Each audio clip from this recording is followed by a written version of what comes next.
Hi everyone, Stepan here. I'm going to show you my round 2 game from the Barcelona Suns Open. So after round 1, where I drew GM David Alberto, I had another tough pairing. I was to play a young Norwegian international master, who is of course extremely strong and plays a lot of things, and I was preparing for a long time and I basically couldn't decide what to do against him. I wanted to play the English, then I switched to wanting to play e4, and then finally I settled on d4 because I found, or I prepared the line against the King's Indian, which was, it was basically either the King's Indian or the Grunfeld were my expectations against mainline d4. And I had something prepared against both. So I played d4, he played knight f6, and we went into a King's Indian. So knight c3, bishop g7, e4, d6.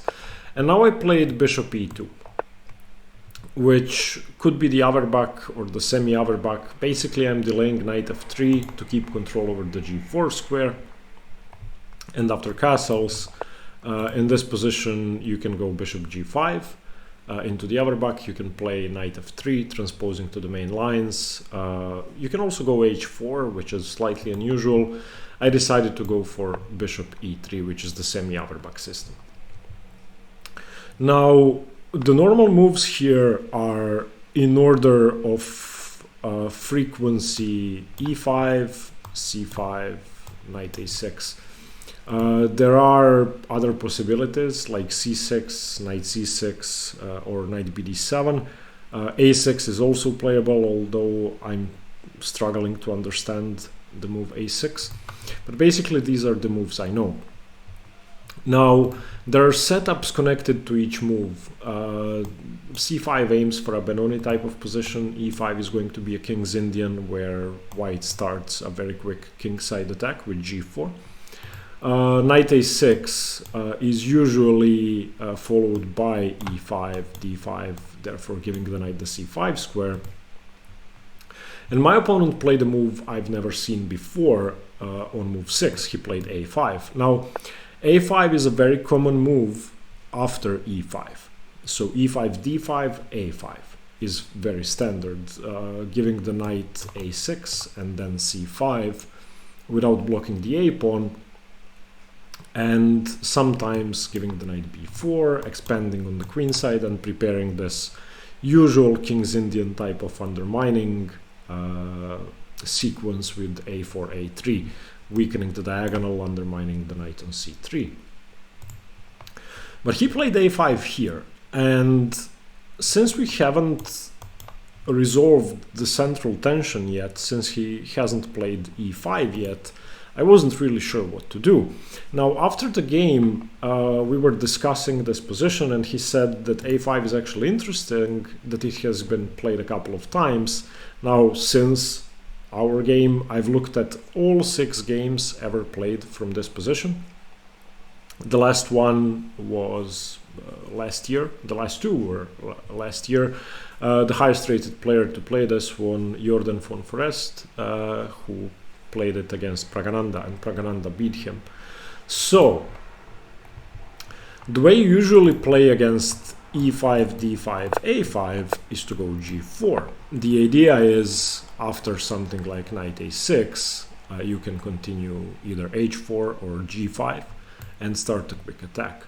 Also, if against e5, d5, knight a6 is played, you can also continue g4, and on knight c5 you can go f3. So these are some general ideas. The idea is basically to break through with g5, h4, h5, or if black doesn't prevent you, even go h4, h5 immediately. Basically, before f3 is played,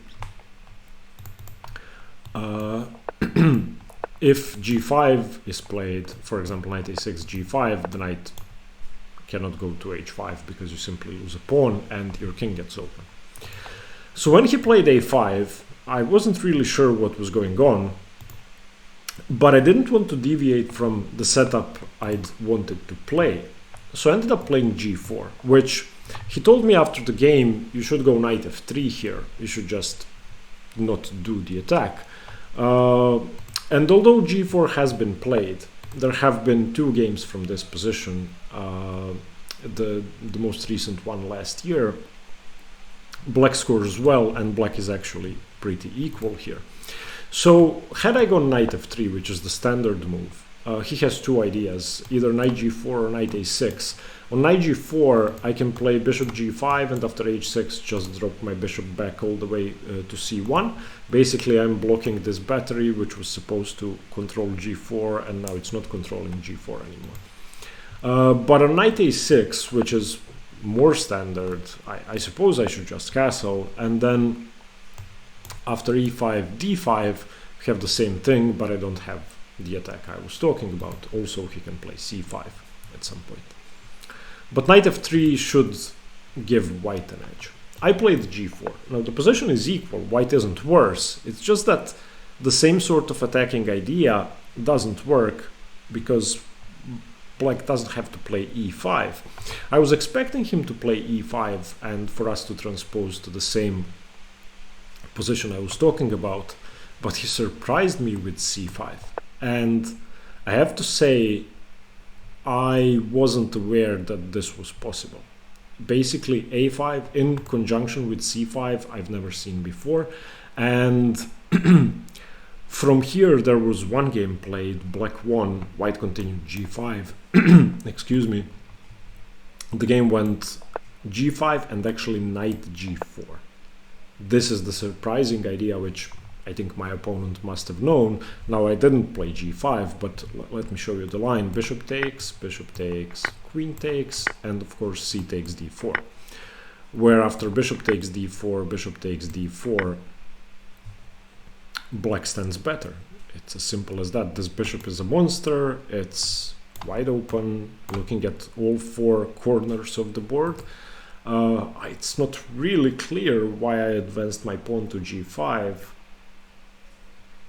Black is better. So, while I didn't really consider g5 too seriously, I did see that I cannot win a piece after knight g4 because of cd4, but I didn't go any deeper. Now, my biggest thing of the game was actually here, where I couldn't figure out what happens if I just take the c-pawn. And if I'm going to be completely honest, I didn't play dc5, but I didn't figure out the refutation for black fully. I just believed my opponent to be prepared well enough for this, that there has to be something. I saw a glimpse of something that could happen, but I didn't understand it. So here's what happens. If I take a free pawn, seemingly, because if this is recaptured, just queen takes and bishop takes, he goes a4. Okay, and I saw that something like this was possible, and eventually the knight is coming to c6, the pawn is coming to a3, the bishop is going to be wide open, stuff like knight e4 is going to be hanging. So it's tactically extremely unsound to take that pawn. In practice, let's say I win a full pawn. He plays a3, I go b4, or b3. And now knight takes g4, and I probably have to go bishop d2. If I go bishop d2, he just grabs the pawn back, and why did I open up this bishop? Again, black is better. King safety completely ruined for white. The center no longer exists. The bishop is a monster. The knight has c6. Everything is in black's favor. So what I did against c5 is just d5, hoping that the b5 square is going to be useful at some point if I do manage to go f3, solidify, and fine, the bishop is open, but still, at least I have a hole on b5 and there's no b5 for black happening. And if black doesn't play b5, my position seems solid. He played e6, which I think is fine, and from here on my play was okay. Everything I did for the next 5 or 6 moves were basically the best moves, but the position is now easy to play once the central pawn structure has been determined. Okay, of course, I never want to recapture on e6 with the c-pawn because that would give away b5. So I'm already committed to opening up the e-file, and since black has a slight lead in development, I could be in trouble over there. So you can imagine that I regretted playing g4. But still, there's nothing to do now. g5, I need to continue the attack. Knight e8, okay, queen d2. Fine, preparing to castle queenside, maybe preparing h4, h5. He played a4, I played a3, I have to prevent a3.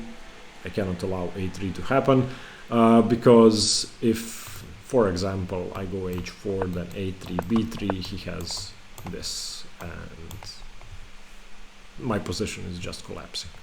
So a3 is forced. Knight c7, h4, continuing my attack. I want to go h5 and maybe h6, maybe take. I wasn't sure. E takes d5, and of course e takes d5 seemed forced to me. Although when I analyzed this position, cd sort of worked. It was a weird Benoni where I basically cannot prevent b5, but b5 isn't crushing, at least not completely. And he played knight d7. And here I'd completely underestimated his idea. Now, of course, black has an idea here, which I would like you to try and find. It's very powerful, and you need to play against it immediately. Okay, so the idea is b5, and even though it seems that I'm controlling b5 a million times, I'm not. Why? Because we're simply going to trade the b pawn for the e pawn, because this move, knight d7, prepares to bring the knight to b6 and the bishop to b7. So there's going to be a triple attack on e4 as soon as b5 happens. Basically, by playing b5, black is going to free up these two squares to put pressure on e4. So I played knight f3, which is a blunder, after which black is significantly better, probably close to a winning advantage on a very high level. His level, my opponent's level. There were two alternatives. I could have played bishop f4, which I played one move too late. And now he cannot go for knight b6, because knight b6 just blocks in the b pawn, which makes knight b7 a useless move. So he has to go knight e5, block in my bishop and defend d6. Okay, knight f3, bishop f3, rook e8, and king f1. Now, the problem isn't that I had to move my king. This is fine. The problem is, again, b5. And my king is going to be safe on g2. That's not a problem. But after b5, c takes, knight takes, bishop a6, I cannot save my knight. So after king g2, bishop takes knight. Again, this seems to be better for black. I have a backwards pawn, which is attacked, and once the rook comes over to b3, it's going to be very hard for me to play. Still, this is supposed to be equal if two engines are playing. An alternative to this was just h5, completely ignoring what black is doing and allowing b5, cb5, bishop b7, h6, bishop h8, and now knight h3. Continuing development and perhaps trying to defend e4 with the knight on f4. So if knight b6, I have knight f4. If I do this, my e pawn is defended, the bishop is sort of blocked in, c3 can never be captured, weakening one of these two squares. So okay, this was probably optimal. The engine says white is slightly better here. I'd only considered bishop f4 and knight f3. I did not consider h5 here. I didn't think I had time for that. So I played knight f3, blundering. And when he played b5, I realized that my plan simply doesn't work. However, if I don't go for the plan I'd intended, then I'm just going to lose. That's what I thought. Taking on b5 was still better than what I did. What I did made my position collapse immediately. So if I take on b5, he plays knight b6, and at least I can go knight h2. After something like rook e8, castles, bishop b7, bishop f4, okay, knight takes, maybe bishop g3. Black is much better, black's pieces are much better, black's pawns are about to start moving. My position is extremely unsafe, and these two bishops look like the best pieces in the history of chess, and that's true. Probably I would just easily lose this position, and that's why I didn't take on b5. I saw that, and I didn't want to do it.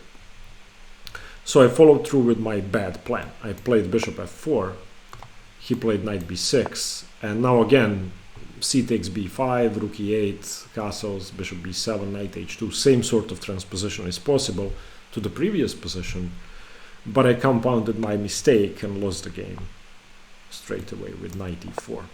My idea was, okay, I want to put pressure on d6. Unfortunately, I had no idea what was coming. I'm going to show you the position I saw and where I was expecting him to win the exchange. That's what I saw before I played knight e4. He did something sort of weaker according to the engine, but crushing. And the worst part is I'd completely missed it. Okay, so the following sequence is pretty much forced. Knight takes c4, bishop takes c4, b takes c4, knight d6. In my mind, that was the logical follow-up to the sequence I'd just played. And I saw his next move, bishop a6, preventing me from castling, sort of, because if I castle, he has c3, tempo on the queen, and takes on f1. If I don't castle, though, I'm just going to lose. The alternative is probably king d1, because if I don't do anything, if I just wait, let's say rook b1, then he plays, okay, he cannot play rook e8 immediately, but eventually he's going to get in rook e8, and, you know, probably c3 here is just good, and cutting off my king completely. So what I saw in this position, okay, I'm going to castle, and I'm going to allow c3. I'm going to take, bishop takes, rook takes. Unfortunately, this is completely busted. I thought I had some hope with my d-pawn, and I did not see rook a6. After rook a6, I just resign. That's it. He's just winning a bunch of material. However, he didn't play c3, and when I was thinking about the position, I saw the threat of him playing c3, and I thought, okay, who wouldn't win the exchange? I mean, I didn't even consider any other candidate moves. And when he played rook b8, I wanted to cry and resign at the same time. This is a much stronger move from a human perspective, in my opinion. The engine says c3 is better, but there is no response to this move. There is nothing I can do against rook b8. If I go knight e4, for example, then he takes on b2, I take on c7, queen takes c7, d6 is pretty much forced, rook takes, pawn takes, and now, I don't know, rook d3, and that's it. My knights have no way of fighting against this, so if I allow something like this,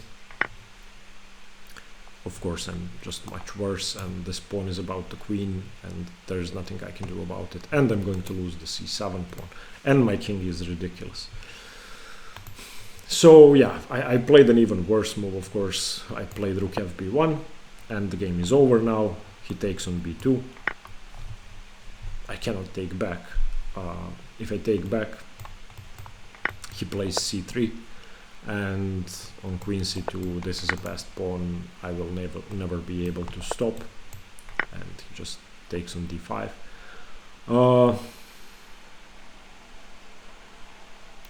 It's just game over. Sorry, if I go rook e1, he just takes on d5, not rook d1. But yeah, after rook takes b2, I tried queen a5.